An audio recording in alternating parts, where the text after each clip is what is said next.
You were a young man once, right?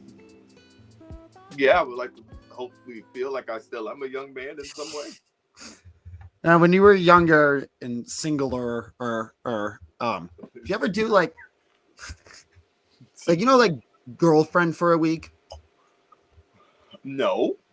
you don't know like the concept of like girlfriend for a week. No. It's like, well, maybe it's just because like my life is so transient. I've ended up running into these, Okay. but you have like you're either visiting somewhere or Mhm. somebody's visiting you, or you just meet and they're going to be in your town for a week. And so you have like girlfriend for a week. Like, you go on dates, you hold hands, you're intimate together, but like there's a very near expiration date. I'm not gonna lie to you, Jack. You're exposing me to a world I've never heard of until this very moment. So you've never heard of this concept at all? Never. Oh, it's I've actually found a lot of, I mean, I've probably had too many of them to the point where they actually have caused me more harm than good. This would explain a lot. Yeah. Yeah. Oh, because I'm like, oh wait, it's over and it wasn't real. It's like falling in love on a cruise ship. Like, I It feel sounds like like speed dating on steroids. Like you know how speed, you know, it's speed relationship. right? It sounds like the Pokemon evolution of speed dating. Kind of. Like it like it goes, oh, one date, okay, let's give you seven. It's like Yeah. something like that. Well, it's like, and it's not just that, you don't just go on dates. You have a full three-dimensional Experience. relationship. Like you have, yeah, you don't just go on the dates. They sleep over. You tell each other about each other's day. Maybe even have like a fight in there. Like it's That is wild for a 7 day experience with a person you've never met. well, sometimes you've met them before, but sometimes you haven't. Okay. And there's also like it's like something that clicks. Right. And maybe, and I think it's because I also have been doing this for so long. Like, so I counted last time I moved. I've moved 14 times in 4 years. Good lord. Yeah. I mean, some of it was just to like different housing in the same town, but like Okay. for the most part, it was like Colorado to Oregon and then back and then, or even not even this in the same area. Cause I would Right. live in like there's Aspen had a town called Basalt that was like 30 minutes away, and I would live there for a bit. And when winter would come, I would move towards Aspen Right. to try to avoid the traffic. Gotcha. So like I've got a lot of practice at compartmentalizing feelings because it's like I know like once that snow goes, so does Jack. And whatever's relationship, friendship is going on, like it's gonna need to end. Because Right. now I've done the long distance thing, had and I would prefer not to do it again. Like Right. I'm not one of those people. It's like, oh, long distance can never work. No, I think it can. I think it can lead to something Oh really yeah. beautiful. I think it even because my relationship didn't work out, I'm still very Mhm. proud of it and have very loving memories of it. One of my friends who I just went to their wedding in Texas, they started off with their partner like for long distance, if I'm not mistaken. So it's like they went from long distance. I think he's also listening to the show. Vicente was good. But also, if I'm not mistaken, he moved to Texas right as the pandemic started, and now they're married. So long distance can work. It just depends on who's the person doing it. I feel like also like I feel like long distance got more popular too during the pandemic because everybody was FaceTime with everybody anyways. Pretty much, it's like we are now in the time of society where it's actually kind of normal to be in a long distance Yes. relationship. Like that's when my long distance started as well. Right. And like there's pros and cons to like the girlfriend for a week. There's like the pro of like it just, it feels good. It Can I feels ask you a question? magical. Do Yes. you count that as real relationships? Like if somebody No, asks you how many, okay. no. Like when I'm thinking of like the real relationships of my Mm-hmm. life, there's been four. Only one of them, the long distance one, lasted longer than 2 months. Mm. My nickname was 60 Day Simon in college. I was about to say, we have enough pitches for a reality TV show for your dating life, and now we got a 60-day Jack. I'm just saying, if we can get to a movie script. No, it's 60 Day Simon. Then you got to do that alliteration, bro. 60-day Simon. We I can mean, maybe have a movie here. Zoe. So quick behind the scenes here. There's the partner of one of our friends in the group chat who's not that really into wrestling, but still participates because she's the greatest human ever. We love Zoe. She and I will have a running bit about which we should also discuss on the show one day. I know you haven't watched it, but I want to bring it to the show. The bit Zoe and I have about Sex and the City characters as professional wrestlers.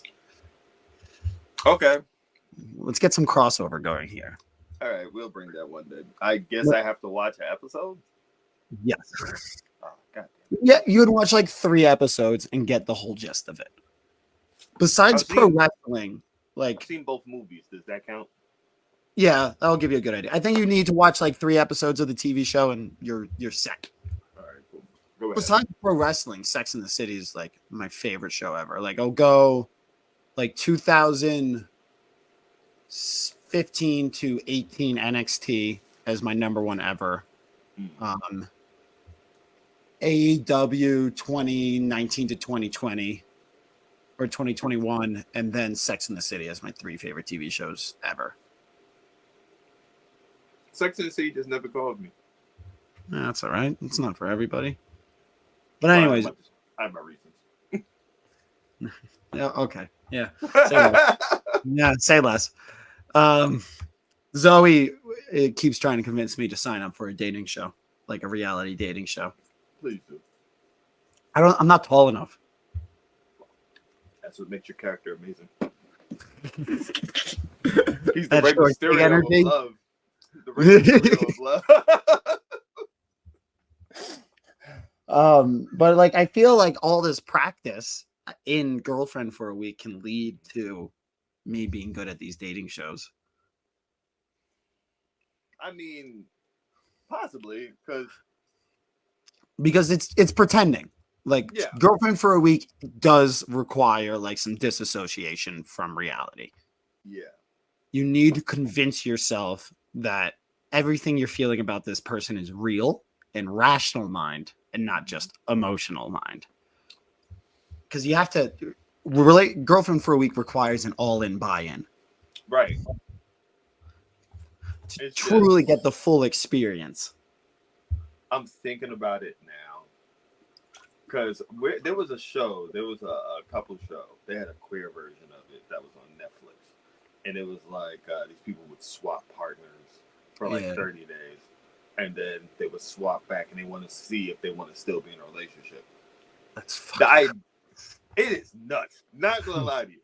The most craziest show. Somebody out there knows. I forgot the name of it because I ended up watching one episode. My girlfriend ended up watching the whole season. Mind you, I don't like shows like that, but it was just like, who would do this with their romantic dating life? And then you mentioned you doing something like this, and I'm like, okay, Jack, I don't do what you were just describing. No, it's not the same. Don't get me wrong, it was very different, but I mean, like, I can see you on a show like that. Well, like, do you want to? No, you finish. Because it's just like your personality already is just. You have a well-rounded, hilarious, intelligent, passionate personality, and you can articulate yourself. So you being on a show like that, you're gonna be one of the stars of the show. Like, let's just point it out. Like, you're gonna stick out. You think that it can happen, my friend? You can be the first of your generation. You can be the first one. You can break ground. It takes a lot of work to break ground. It takes a break. I was dating a girl who actually became one of the scouts for, I think it was The Bachelor. It was one of the bigger dating shows. Mm-hmm. One of the requirements, 5'11" and up only. Listen, I got something for you right here. Because how tall are you? 5'9". Right. But on Tinder, I'm 6 foot. These are Converse skid grips, right? You see how thick this sole is, right? This is about, for the people who ain't seeing, I'm showing him a pair of Converse I have. Now, mind you, I'm already 5'11". These give me to like 6'1". Is that why we all think you're a giant? Possibly, because I've worn these around Joel twice. There's the truth. If you get those, it gives you a 2-inch boost, baby. I'm just saying. You just right there. You might be a centimeter or two off. We gotta get you like one of them wedges in your shoes that just give you like a little extra heel boost. You know. Well, because once they realize what they have, they're not going to care about my height. Bam! We just gotta get you in the door. Just gotta get you in the door. My 5'11". The nice swoop parakeet hair. Get the hair freshly cut. Yeah. The like, parakeet. Get the little you know, you in the door. So and trust me, from anybody who's listened to the show and heard your dating stories, you on one of these shows is money. Just like we're the treasury. I mean, do you want to get into the why of like why I enjoy these things and why I buy into them each time? Absolutely, I'm very one, I think I enjoy lying to myself. We should probably unpack that a different day. But two, in a more romantic sense and a more romantic truth, better to love and to lost than to not love at all. Like, even if it's just for a week, I want to see the full fruition of it. Like the tree is going to bear fruit, whether or not that seed grows for a week, a month, a year, whatever. Right. And I want to see what this particular love is going to bring me and help make me a fuller person. Like every time you kiss somebody, you learn something about yourself. And you know, if you kiss them more, if you kiss the same person more and you search into it more and more, you're going to enjoy it. I heard a line recently. If you're going to be an adventurer, you must accept that you will be lost. If you are going to be a warrior, you must accept that you will be broken. And if you're going to be a lover, you must accept you will be both. And I enjoy, you know, I'll put myself through that as many times as I need to. And sometimes the truth of the matter is it's only meant to be for a week. Like, I've never been with a woman who I didn't love at least a little. Like, I made this decision in college. Like, I'm going to love every woman I've been with. And you can love somebody, in my opinion, you can love somebody for 15 minutes. You can love somebody for a day. You can love somebody for a week. You can love somebody for a year. It's a spectrum. It's a spectrum that runs from adoration to, you know, 60 years of marriage, infatuation. Right. And I get frustrated when I hear people talk about love as a black and white thing. Nah, love is shades of gray. Yes. Love is very much a game of shades of gray. And you can just love somebody for, you know, an hour, a week, a day, whatever, overnight. But it's still love. It's still love in its own sense, in its own context, I should say, I guess. I could tell you are an artist / movie director because that just sounds like some movie thing that someone would say, like, that's been like broken so many times, like in a dark scale room in like a suit, just be like, love is something where you can love somebody for an hour, a week, or a lifetime. But it's true. Now, for me, you know, I've always been protective of who I love. Like, I don't give it away freely because it means something, and it. You know, that could come from childhood trauma. That's from another thing that we can dig deep on. And like my dad not always being there. But it's like, I'm very picky on the people I allow. But it's like, when I love you to the full extent. Like, I love your flaws. I love everything. I don't care what you look like today. And maybe tomorrow you gain 100 pounds. I'm still going to fucking love you. It's just the idea of I love you. Like, when I love you for being. It's not like I want you to fit something for me to love you. It's just, I love you. So I get it. But also, that's a lot to put yourself through to love every person that you come through, because your cup kind of runs a little dry. Yeah. No, and I've definitely felt that, where it's like, you know, I put the ladle into the well and it comes up empty. Yeah. But there's also, I know, like, it's like we were talking about last week with adrenaline. I know no other way to live. Like, and speaking of love within context and spectrum, it's like for my context and my spectrum, like that's how I feel about love. Like, I don't think everybody should feel that way. I do know for whatever reason, I have a pretty, like, even when that well runs dry, the aqueducts are going to feed it again. Yeah. Like, I just need to give it a little bit of time, but it's always going to come back. And eventually, if I don't, put another ladle into it, the well is going to runneth over. Yeah. It's that makes because so I had a mentor, right? He would tell me this. This is back in college. Because he would be like, Dean, you love and you want to help everybody. I can tell. He was like, but just remember, when you've done filling everybody else's cup at the end of the day, remember to fill up yours. Because you can't fill up nobody with an empty cup, because then they're just going to get nothing in return, and you're going to be left with nothing, and then everybody is dry. But this is truly how I fill up my own cup. Like, I'm not just scooping it into other people's. Like, this is, for sure. Like, it hurts when it's over. And usually, to keep it a buck, like, I end up yearning more for them than they do for me. Yeah. And I think, but I think, and it is something I want to work on, and to maybe not get so down the rabbit hole with not upset. No, obsess is definitely not the right word. It's the one that came out, but it's definitely not the right word. I've never been like that. Overexposed, perhaps. like Bray Wyatt on TV. Oh, come on. Yeah. But I get what you mean. Not even overexposed, but maybe like overutilized. Yeah. Like maybe like it's been too much that like you've gone to that, or maybe it's just been too much that you've tapped into that. Yeah. Like usage. Yeah. And either like just kind of being off-putting to the other person as a result. Yeah. Or just creating, just draining myself. Right. And, I've had really great girlfriends for a week, and I've had really bad girlfriends for a week, and I've had really good girlfriends for a week, where afterwards it's, I miss them more than I should. And that's when I have to kind of recalibrate, and I'm like, okay, I'm doing this in an unhealthy way now. Almost feel like role playing, like it's fantasy. Yeah, no, that's exactly what it is. You're role playing a happy relationship. That sounds so crazy to me.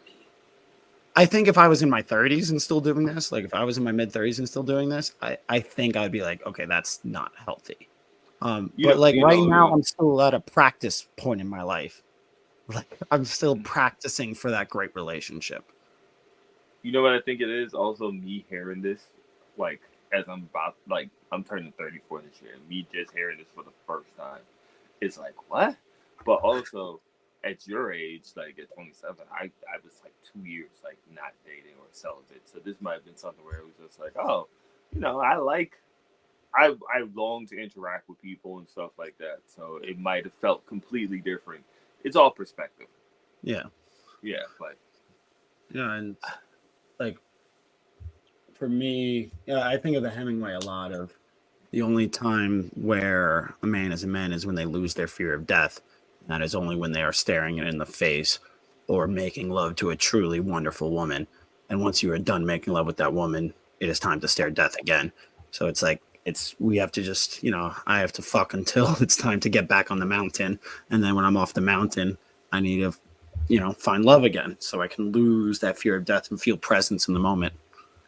I'm going to find 3-inch shoe insert heels so that you can get your ass on reality TV, because you out here quoting fucking Hemingway on a wrestling podcast about love and how you become a real man. Well, I think that's actually our next level is when we get some more money and production budget, where you just have our own Wrestling with Romance dating show. Oh god. You can host. I'll be the bachelor. Oh God. Zoe can pick all the girls. Would Zoe and them be able to see backstage? Like, we don't put them on the stage. They can just sit in the back and they just watch and they just observe and just be like, how is this all gonna go? Like, how is this all gonna go? Welcome to Wrestling with Romance, the podcast for now. Yes, I'm Jack Simon. Not the dating show. And I'm your co-host, like Steve. Oh man, that was very sombering and it's kind of like a very sombering. Get you a man who can do both. And now that we've talked about love and how it should be, we can toast to my enemies who have no idea on how to do it and how finally the scourge of pro wrestling is the man which is dead. Besides Vince Russo, Vince McMahon has done more damage to pro wrestling as an entity than anybody else has throughout history. Absolutely. I think without a shadow of a doubt, it's still going to take time to get rid of the things that he's done. Probably going to take like a solid decade, maybe more. But boy, is he gone. Cheers. For those who are listening, Jack has just poured champagne and sprayed it on himself at what is about, let's see, 9 o'clock in the morning, 8 o'clock in the morning. Fuck Vince McMahon. Hey man, it's crazy because when the first time it happened, I was like, is this real? Like, I never thought I would see WWE with Vince McMahon not there unless he died. Like, I was just like, he kind of has to die for us to just never see him. Right, like everybody thought he was just going to die in the chair. Right. Then the whole lawsuit thing came out. And it was like, ooh, where there's a little smoke, there's some fire. And first of all, also, it was kind of gross how he then went and paraded on TV right after the first. And everybody fucking cheered him? That was disgusting. I think that was my part where I started to really become very much like, I can't be in this wrestling crowd of people cheering a man. Well, I think that's a WWE thing. Exclusive. Yeah. Like, when I say nobody has done more damage to wrestling, it's shit like that where he's turned, I might mispronounce this word, but fuck it, or a ball anyways. Yeah. Sycophants? Yes. Is that the correct pronunciation of that? Probably not, but I'm going to go with it. Somebody who follows an idol without any qualms or dissension. Basically like Nicki Minaj in the bar. Her fans will flock and do everything she says. The way people respond to Beyonce's everybody on mute challenge. Yes. Like shit like that. Yeah. But I thought it was like so he created a legion of these who like made them believe that this is not only the pro wrestling that matters, is the only pro wrestling that exists. Yes. Like, that was a very deliberate plan. Was it good for business? Sure. Could you have run that business and created this empire without that sort of brainwashing? I honestly don't know, and we'll never know. I do know it was for the worst of for all pro wrestling. It's good for business if you want to monopolize it. And that's what he wanted to do. He wanted to monopolize wrestling in America. Because you really couldn't do it in Japan. Like you good luck for trying to monopolize. Fans are too smart. Fans are too smart. Companies just ain't gonna let you just erase everything. But it's also a very, now that I've traveled to Japan and I'm worldly, it's a very American the first one. It's a very American idea, I think, to want to have a superhero. Yes. To have have somebody to rally around. And so it just worked well for this audience, and especially a strong man like Vince McMahon, like in both stature and physical and whatever, blah, blah, blah, blah, blah. It just made sense. And it could be done here. I don't know if it could be done anywhere else. And also pro wrestling, he wanted to make it feel two-dimensional. because it's like I read a line once from the Masked Man, David Schumacher, who has written, I forgot the name of his book, but he's a great writer. He writes for The Ringer. He has a podcast for The Ringer. He has a couple books. The greatest trick the devil ever pulled was convincing others that it didn't exist. And the greatest trick that Vince McMahon ever pulled was convincing everybody that pro wrestling didn't matter. Because he was able to get away with so much, from monopolization to horrible fucking scoundrel acts to treating his wrestlers like shit in the name of like, oh, well, it's pro wrestling. It's carny shit. Right. And it's just like you realize like, oh, no, this doesn't have to be like this. Yeah. And we could be better. The crazy part was when I realized that this lawsuit is a completely separate lawsuit from what originally kicked them out. So this was one that was just filed as of last week because he wasn't paying the NDA money. So because he stopped paying the money for the NDA, it broke the NDA. So the girl can then speak out on it. So that was when I was just like, okay, I do not know if you read the text messages that was in that lawsuit. I a little. They're like, I didn't need to be convinced anymore that Vince McMahon is a piece of shit. Like, I heard it and I was like, yep, great. Check this out. But when I saw the text messages that was in there, I was just like, I need eye bleach. Like, I need to bleach my eyes because this was top level ridiculous. But it also just shows you, because and also this started in 2020. Like, this started in the height of the pandemic. This particular incident. This one particularly. So it makes you think, how many NDAs are put away? Oh, so many. And it's just like, oh, so this is just like the tip of the iceberg. And then for it to implicate other people and talent, it's just like, what the fuck mountain is this just like the tip of the iceberg of? Like, what is this just the start of? And it's kind of crazy. It does become a very dangerous, scary game of like, who else knows about it? Because we all know Vince McMahon was a piece of shit. Yes. You assumed a couple of the cronies, the John Laurinaitis, the Tom Pritchards, they all knew about it. But how much farther does these tentacles go? Oh, so a report was that, TKO Endeavor is thinking about cleaning house of anybody in WWE who was close to Vince. Well, that for sure, like close to Vince, but like who's left that's close to Vince? Well, Bruce Pritchard was, and then freaking Ronda Rousey outed him out on Twitter over the weekend. I didn't see that. Oh yeah, she basically went on Twitter and says as long as Bruce Pritchard's there, then Vince still has a grip in the company. She said when Vince was last gone, he was basically his avatar. She tweeted that the morning of Royal Rumble. It's amazing that it's like Ronda Rousey's the first star who went to like superstar outside of like wrestling who went to WWE and was like, fuck this. Yes. Fuck this place. Like whose love of pro wrestling was soiled because of WWE. She went and wrestled in Ring of Honor, bro. Ring of Honor. Hold on. Because she wanted to wrestle and was like, fuck WWE. She went to Wrestling Revolver and had a match with Billy Starks and Athena in Wrestling Revolver. Yeah. She loves wrestling. She hates WWE. It's crazy though, because you go from that. I think there's a possibility a lot of people are probably by after Mania, a lot of changes are going to be coming to that office. Everything it's going to be a sweep. It looks like it's going to be. But what I'm more curious, go. Then I don't know if you watched the press conference after Royal Rumble. I watch clips. I don't watch the whole thing.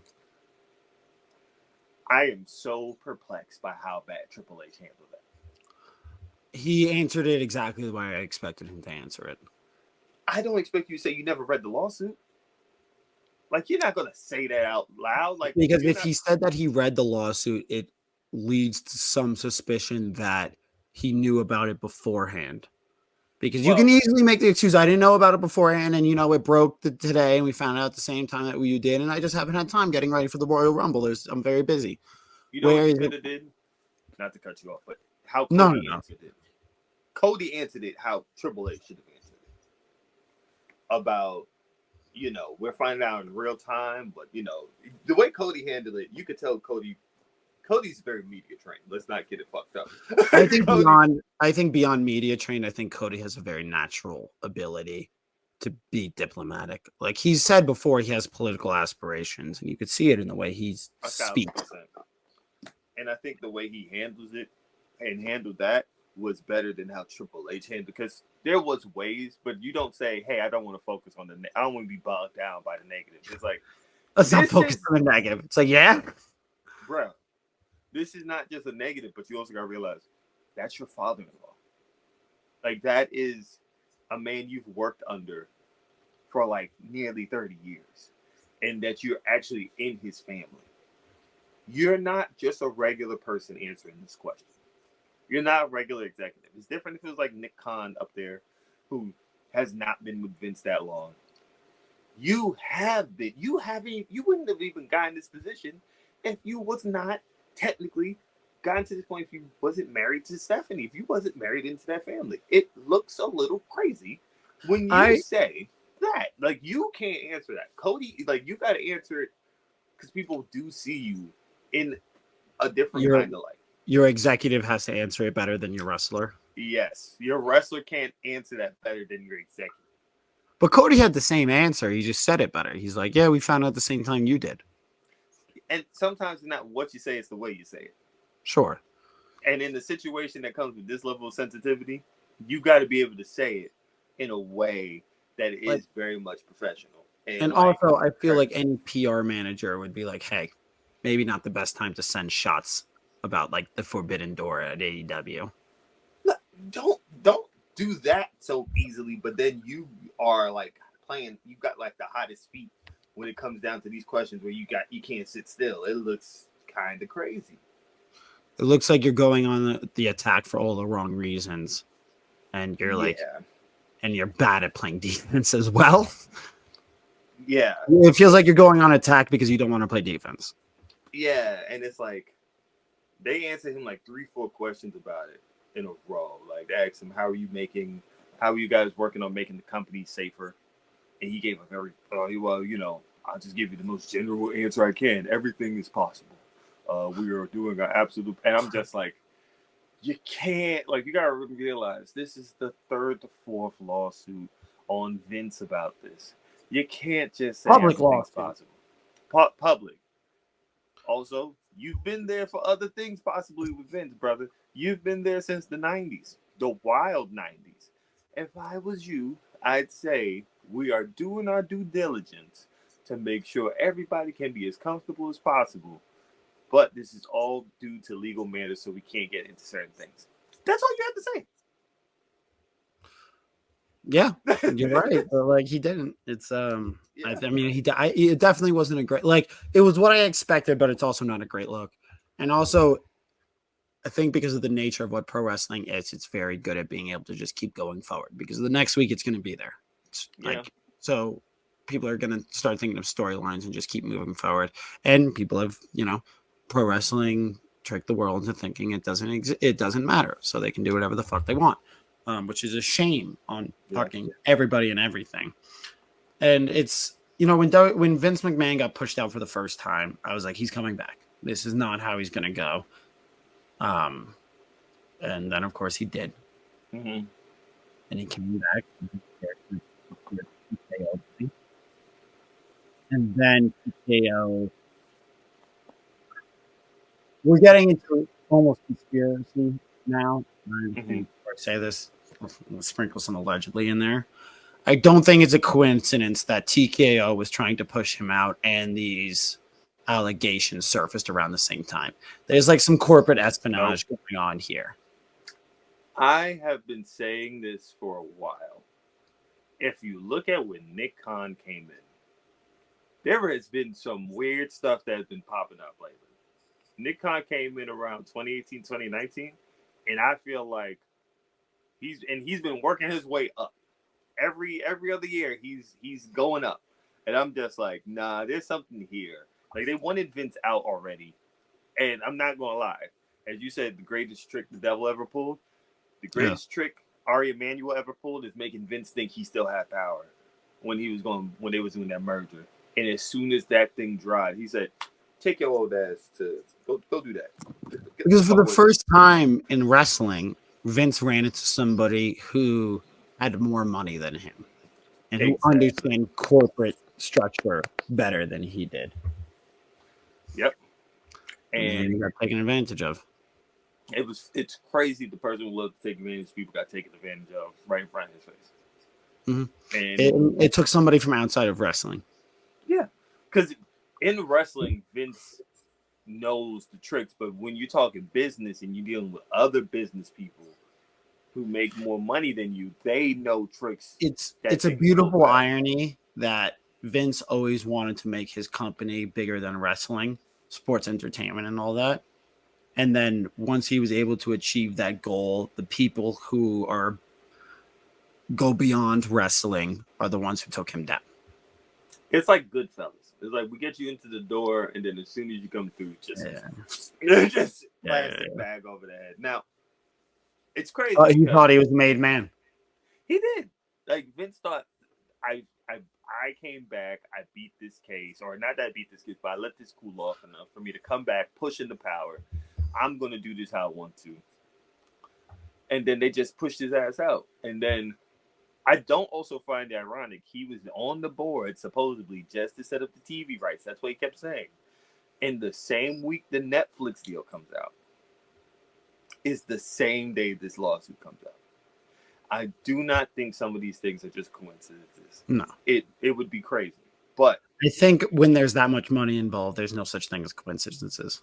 Exactly. So, and then I do think we'll probably hear, and that's what makes me very bugged out a little bit, because I'm like, this is January. This is only the third week of January. We have a whole year, and this man probably has mountains of NDAs. Who knows what NDA has been broken? And if an NDA has been broken, we don't know what name is going to get brought up, who name may get brought up, because look, now everything with Brock Lesnar has completely gone to the wayside. You can't bring him back. Why not? Brock Lesnar, he's implicated in the lawsuit. Oh, I didn't see that. So Brock Lesnar, so it was used that basically Vince tried to sell the girl off to Brock to get him to resign. Like, kind of is like using her as a bargaining chip of like, you're going to fuck him for... And what did Brock say? Brock was with it. He got her. He's like, they was communicating. Brock was like, send me a video of you like urinating or stuff like that. And then like they was setting up a play date for her and Brock, but a storm blocked it.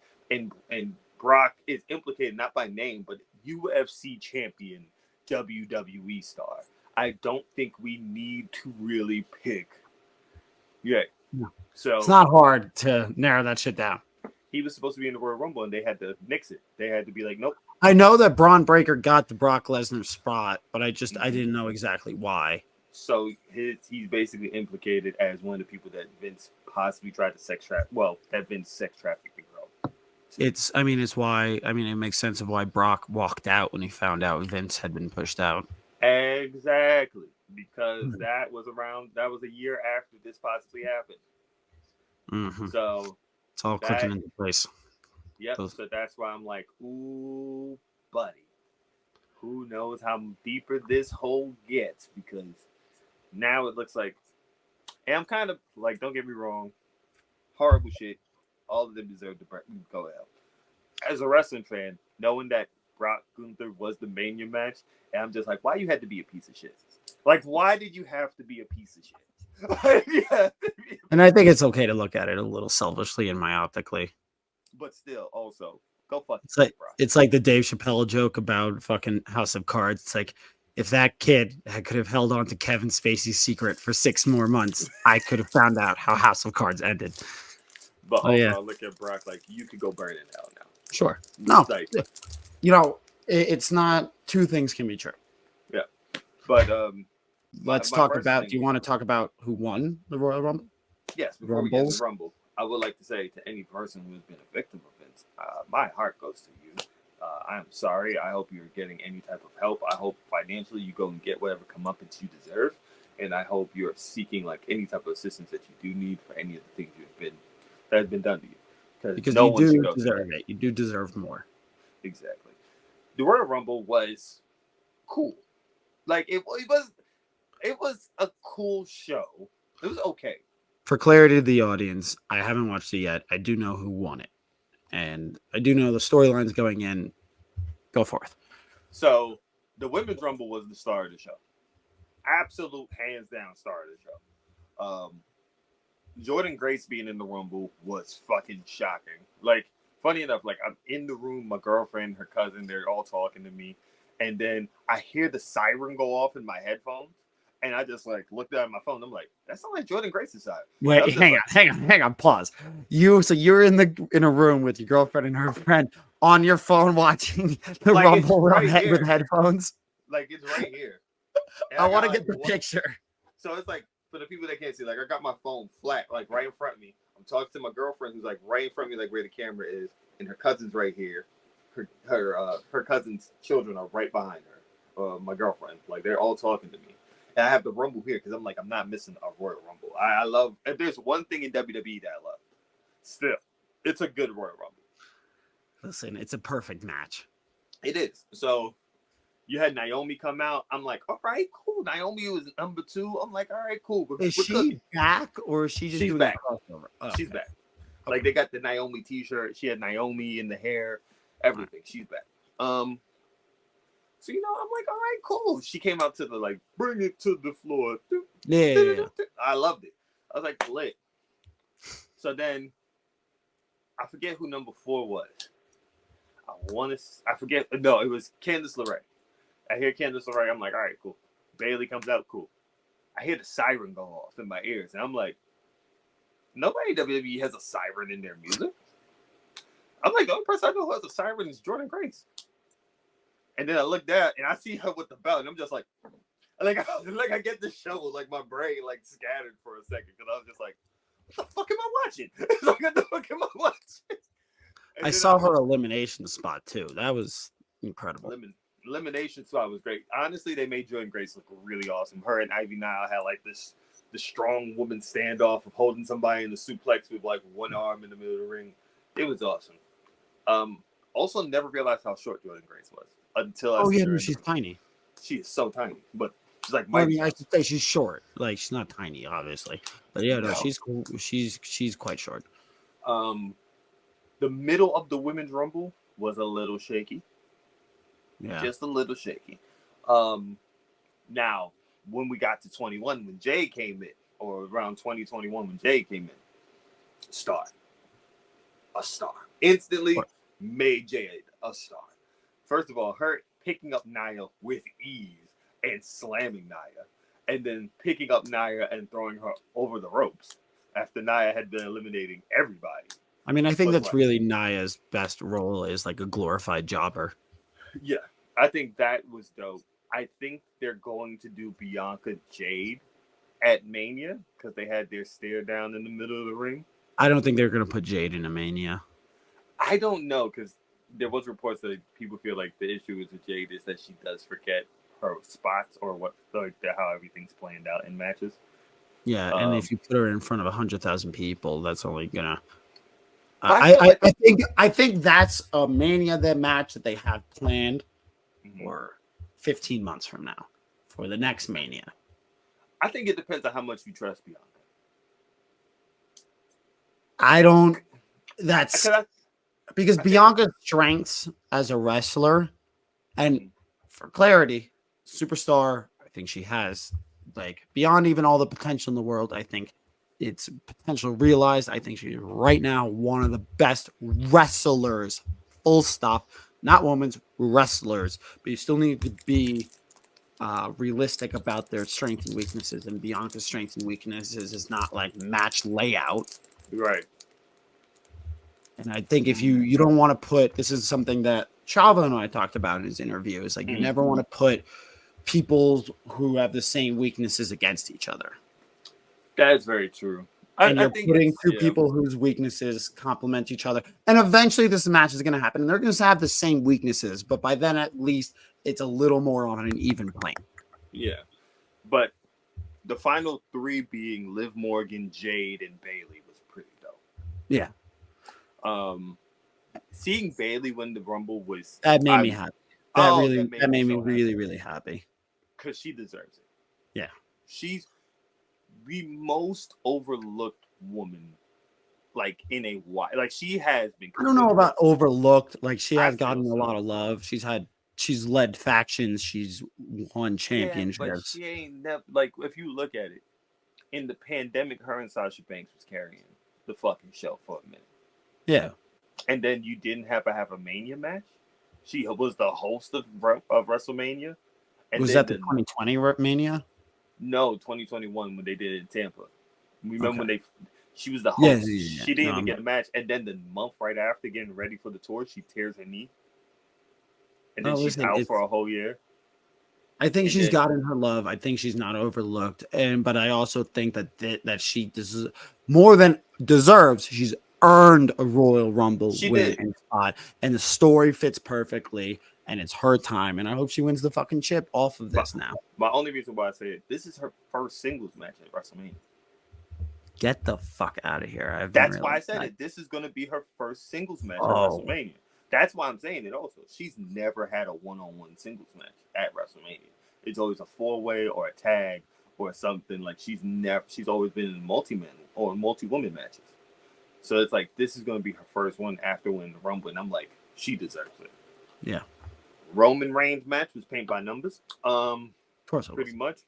I don't know about anything about any of the matches. I just know the Royal Rumble results. I know Cody won the men's, which go. The men's was missing some spice. Like, you know, like you can taste some like the ingredients are here. But I can't tell if it's missing some salt, some pepper. Like it's like they're cooking something, but something was missing. And I think my issue was the order in which people came out. Cody won from like 15. And I'm like, last year he was 30. He was 15 this year. I don't know why you didn't have Cody in like the first 5. Like I think Cody should have been in like the first 5 to 10 people to come out. So it felt a little weird to me because you didn't have Drew, Gunther, Cody, Punk, Sammy up until like the last batch of people. So the first is kind of uploaded with people that people ain't really that invested in. Like, don't get me wrong, the first 2 is Jay and Jimmy Uso for their rivalry. But then you had Grayson Waller. You know how I feel about Waller. Then you had the Andrade return spot, which was funny because Carmelo Hayes sound like he got a bigger pop than Andrade, which was kind of funny to me. Andrade is like sleeping in the bed that he made for himself in the sense that like Andrade always assumed that he was a star. And it's the point I've made on this show before. So he doesn't always give full effort because he plateaued as one of the best in ring that can do it, or even full wrestlers that can do it. But eventually that stagnant performance is going to catch up to you. And fans don't really give a shit anymore. Also, I will say one thing that the Rumble highlighted, how shit the music in WWE for entrances. Like, it's bad because Andrade's new music sucks. And it's bad because he had a banger in AEW. That fucking, the little guitar, the fucking, like, entrance music they had to something that just go, Idolo. And it's just, like, some weird ass fucking, and it's just a weird ass, I'm like, I don't like this. Wait, so is it going by Andrade El Idolo now? It just said Andrade. It just said Andrade. That's it. Okay. Yeah, the men's rumble was just, it didn't really have a lot of surprises. It didn't really have like any returns. Well, I mean, Andrade was the only real return. Did he have a good performance? He was cool. Like, it wasn't like he stood out. I would say that. Yeah. Like, you had him and Santos Escobar, which I'm like, great. We're gonna do more LWL shit. Cool. I'm cool with that. Braun Breaker pretty much stood out to me instantly. Right. I've never realized how hard that man hits the ropes, and I'm just like, Jesus Christ! It sounds like a fucking runaway car. I think Braun Breaker is a cool name. I just want to say do that. For the record. We're not going to do that right now, Jack. We're just gonna get to the Rumble because me and you can have we've had enough disputes for a week. All right, Jack. Yeah. We've had enough. Well, I mean, okay, so what do you think about Cody winning and his storyline going into Mania? Because it's what everybody predicted. It's what everybody knew was going to happen going back to last Mania. Looking at it, it makes the most sense, right? Like, how else would Cody get to Rumble?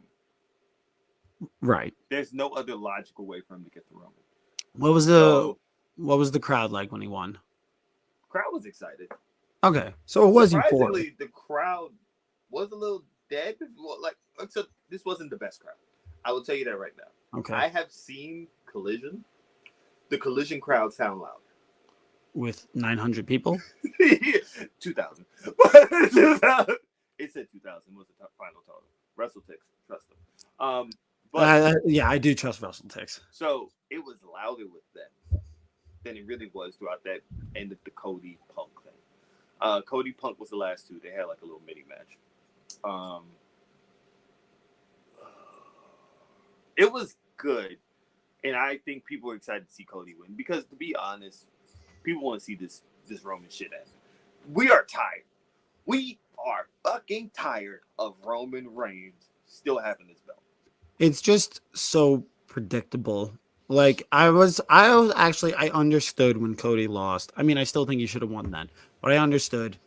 But I don't think like the build back to it. It's not nearly as good. Right. Like the thing is when you do that, you're taking the risk that you can double down and that when you get back to it, fans are going to be twice as excited. And I truly, this is not like me putting any impression on it one way or the other. I truly don't know if they are or they aren't. So you're taking this risk that you're going to go into Mania that you can build over the next 2 months and have fans just as excited as they were when you had the Bloodline storyline mixed with the Cody storyline, and WWE was at its hottest it's been in years and years and years and years and years and years and years. It don't feel the same because you know why? What you had with Sammy was magic in the bottom. What you had with Sammy going into him breaking up him. What you had with both of them was magic, right? Because the thing was, you had to remember going into Mania, there was people who wanted Sammy possibly even an elimination chamber. You had people who want, you had investment. Yeah, and I think the idea was like we're gonna make Roman seem even bigger and more of a final boss if he beats both of them, but it didn't. It only felt like because you're just like this has to end eventually. Like so that became your day-to-day feeling. But I think what the hindrance is, we had more of Roman character going in the Rumble because you got to see like Sammy making interacting with them. So you had more character development on the Bloodline like standpoint of like where did they go? Are they infighting? What's going on? Is this the time where they all end?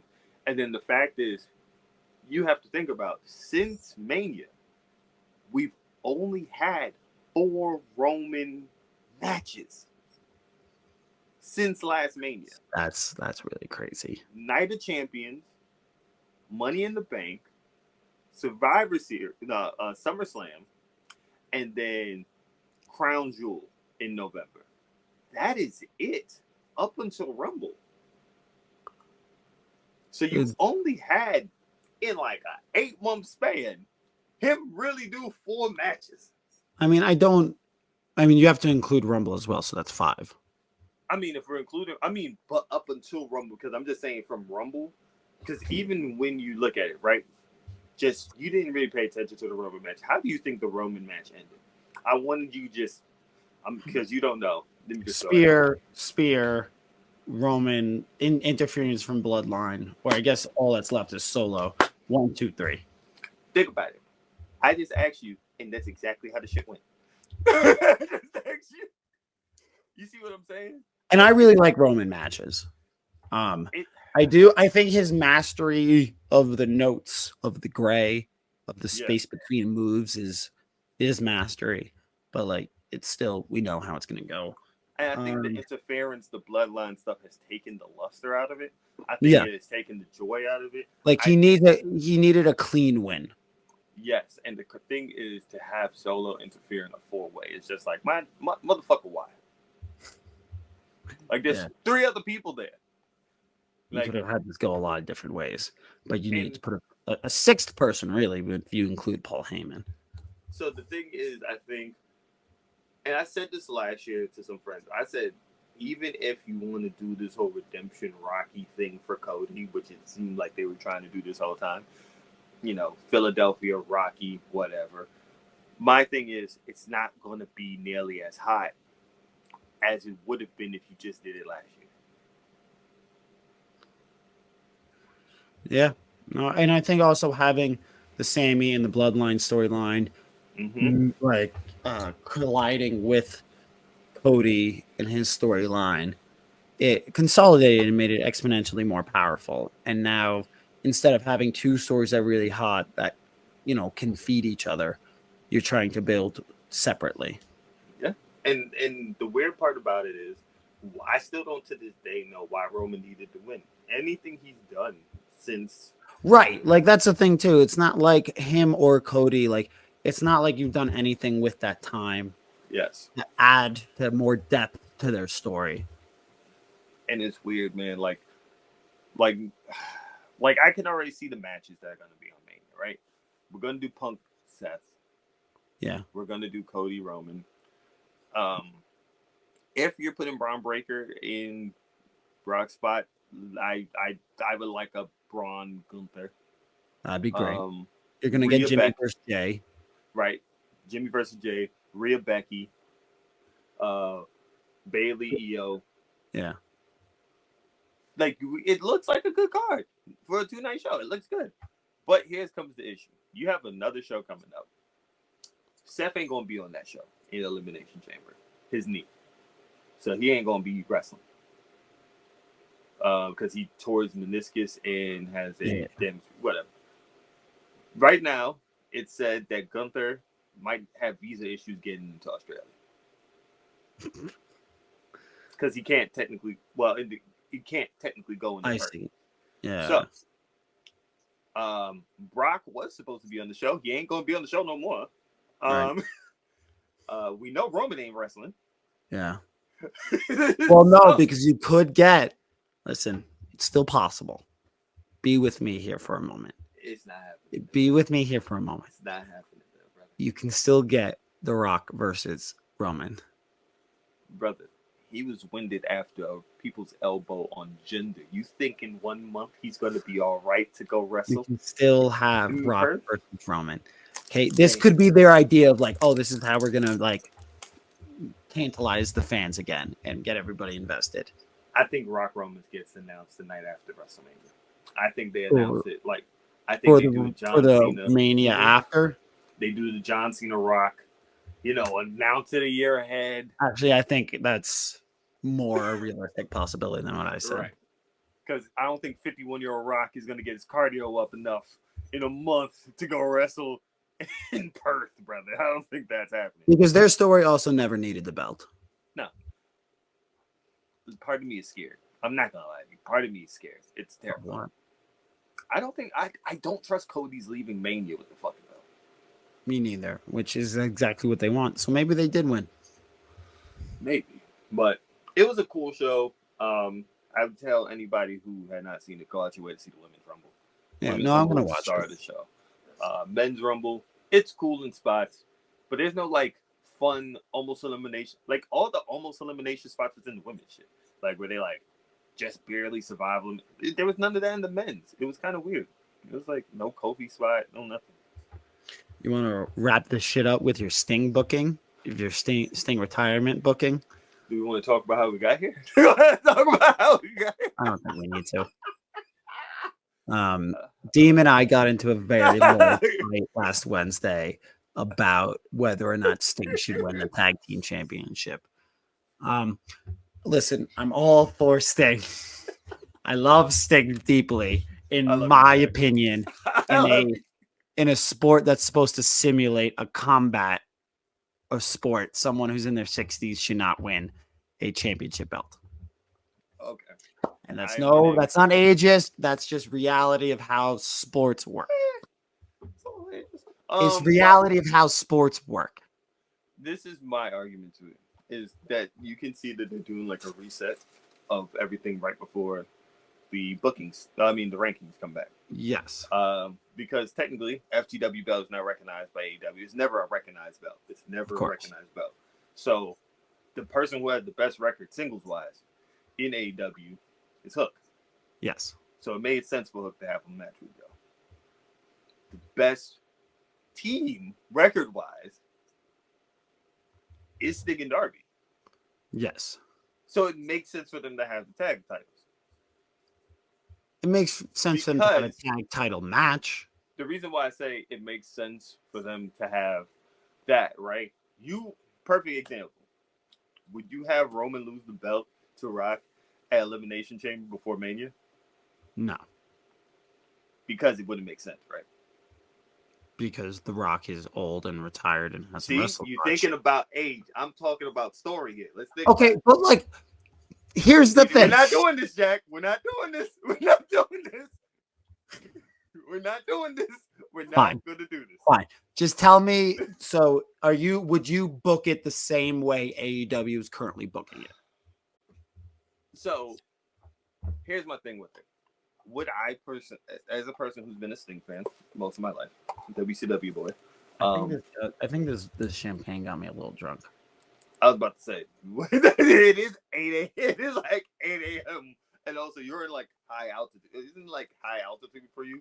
Isn't that? Oh yeah, no, I'm at 8,000 feet right now, but I'm also acclimated. Okay, and slurring my words, so whatever. You came so close to giving Dave what he wanted. You came so close to giving Dave. Drunk episode. Yeah. But I think it's this. Because Sting is not comfortable to do singles match. Yes. I have to give him a match that he would want. Yeah. Because it's only fair. Because, and here's the thing I take from this Sting thing. As someone, and you could call this bias. It could be bias. Anybody could call it bias. I'm fine with it. I'm willing to say it is. But as someone who watched his career for majority of my life and saw the injury when it happened, like watched the Seth Rollins match, kind of was heartbroken by that. To then seeing him come back in AEW, do the Double or Nothing match against Scorpio Sky and Ethan Page, and see him like do all these things he has. It's only fair he gets to write it off the way he feels he can best perform to write it off. So to me, I think the Young Bucks are the people I would put him against. I think only because we've never seen, like, we've seen it in a 6-man with him and El Phantasmo and Darby Shingo at Forbidden Door 1. Yeah. And it was a really great fucking match. It was like a very entertaining match. And I think it can be that great again because at that time it was heel Bucks. And I think heel Bucks with a babyface Sting can work. And I think this is the best heel Bucks we've gotten in AEW. And I know the spot that we're going to get. I see it already in my mind. Because it's too perfectly set up with Ric Flair, especially out there. Is the I'm sorry, I love you, double super kick spot, and Sting no sells it. And this little heart of mine will shine. It's so bright. Because he's going to no sell it and double close on it. But also, I think the way they set it up is it will help the tag division because the belt is going to go on the Bucks. Yes. The Bucks already with this whole head of power thing with championships and talking about how they are the tag team and everything and setting them up where I think you can have one of these younger teams like a Private Party, like Top Flight or whoever else, even if you, because they're getting over like crazy. And I can't believe I'm about to say this. And I feel like this is going to go in the fucking group chat. Even the Guns would get over. I love the Guns. I think the Guns are a young version, an NXT version of FTR. I've said that for a while. Like I'll say that on the record.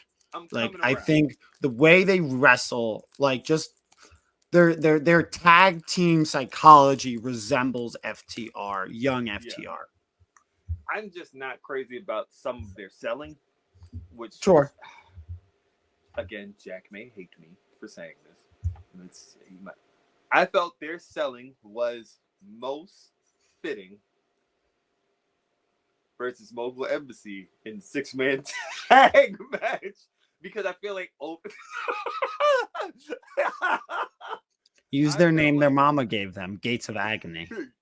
But it was Mogul Embassy it was a 6-man. It was a 6-man. But I felt it was most like fitting for that because they do big selling and they do big selling for people that might be a little smaller than them. And I'm like, this is a little dramatized.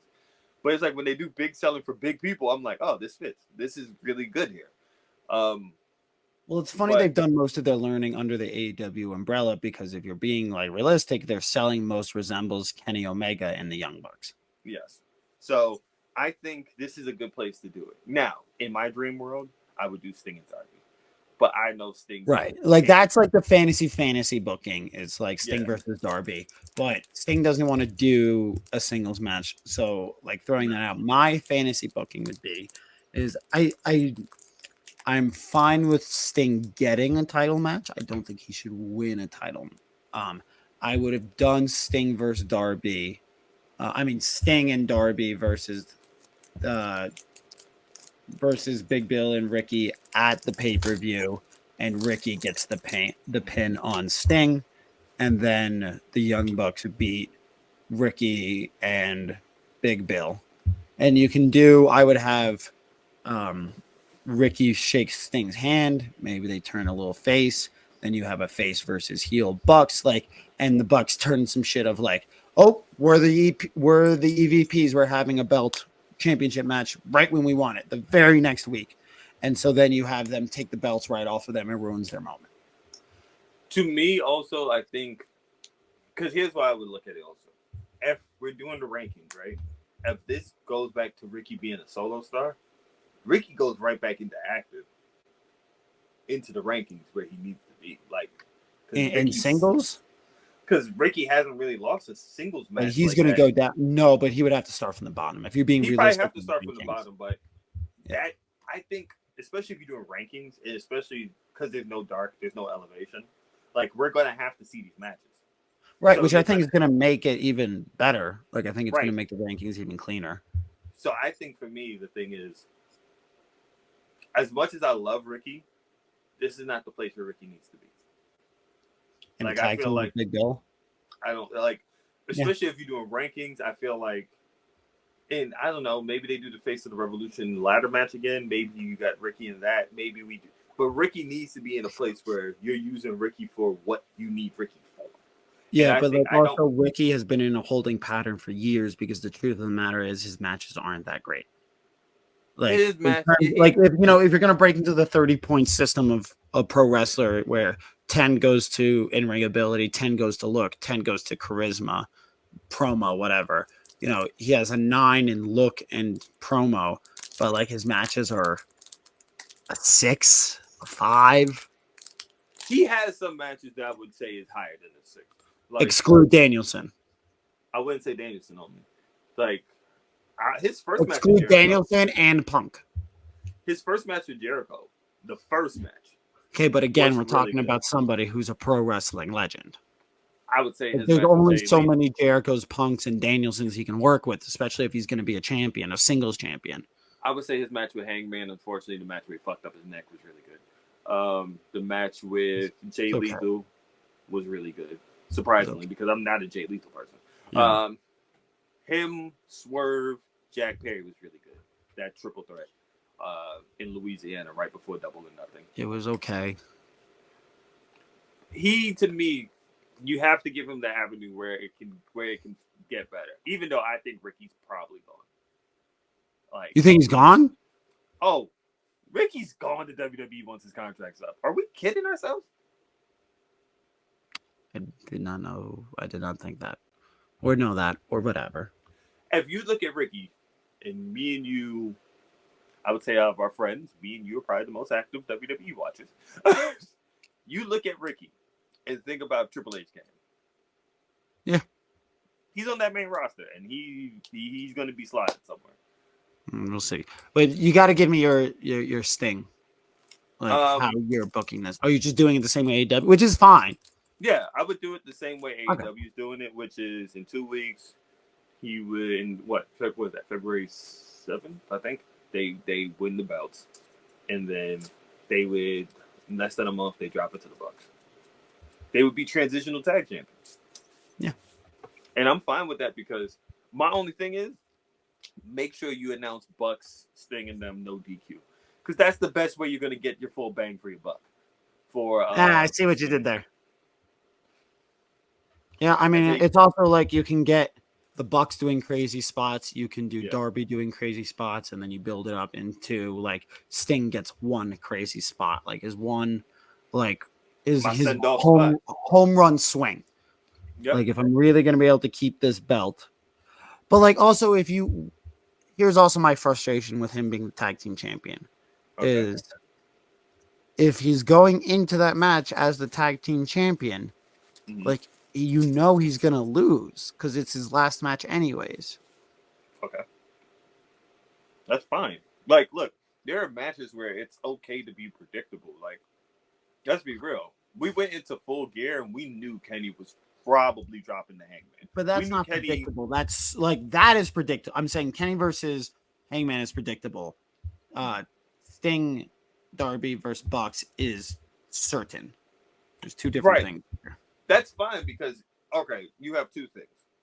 You can have your first ever retiree with the champ where he's just like, okay, I'm retiring with this belt. There's no one else that's done it outside of Brody Lee's death where they retired the first original TNT belt. Yeah. You can be like, hey, we giving you your send-off. This belt is retired. We have to open up new tag team belts. We start a new tag team tournament going into Double or Nothing. Boom. Or we do the Bucks and you already have rankings coming up because you have, if not this week, next week, you have Private Party versus Top Flight 2. You have, but they still say Ray Phoenix is out injured still. But you have other teams coming up. You still have FTR in that mix. Kings of the Black Throne somewhere in that mix. You still have other things in that mix for your tag. You see what I'm saying? So either way, you can either have a tournament or we're going to get the Bucks starting storylines. And Bucks storylines are pretty, like, honestly, with this Bucks, I don't think you lose in either or. Because it feels like for the first time in AEW that they have a real character, like a definable character. Yes, they feel like because Babyface Bucks is cool, but it's not the same. But this EVP Nicholas and Matthew Jackson is just like, oh, their characters are amazing. Like them like running the show while Sting and Darby was having a segment last week. Like you should have seen them with the headsets and the screens in front of them. It was perfect. It was like this is the proper way to do it. So I think I don't think it leaves it in any weird capacity. It's just the fact on November 3rd you've seen something crazy. And I think there's certainly worse ways to build the pro wrestling pay-per-view. Absolutely.